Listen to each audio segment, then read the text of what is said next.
Un'impresa che ha coinvolto quasi tutto il Tigullio. Così Andrea Enriquet, velista e campione del mondo nell'83 per la classe IOR Free Quarter Ton Cup, racconta del giro del mondo compiuto nella regata Whitebread, quella che oggi è la Ocean Race, tra 1981 e 82 a bordo della Rolly Go. Che la barca era stata costruita dai cantieri San Germani a Lavagna, l'armatore Giorgio Falck, milanese ovviamente, ma molto presente, sempre stato molto molto presente sia a Santa Margherita che a Portofino.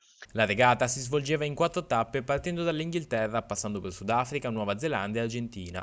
Un'avventura che ha lasciato moltissimi ricordi. L'idea di tutti era di conquistare proprio delle emozioni, che erano gli iceberg, era Cap Horn, erano gli albatros, che sono diciamo i gabbiani più grandi del mondo, erano il sud, erano delle onde enormi, era tutto quello che era l'avventura vera.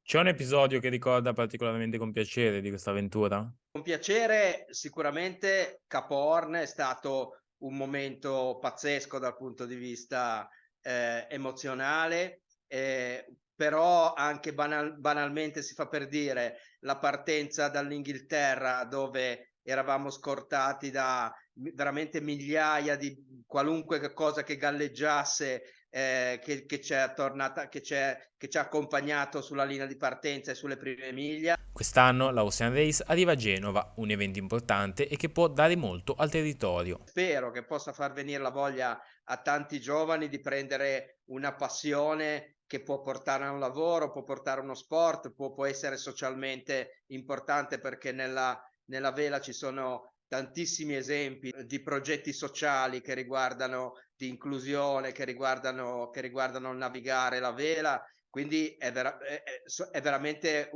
c'è tantissime declinazioni da quel punto di vista lì.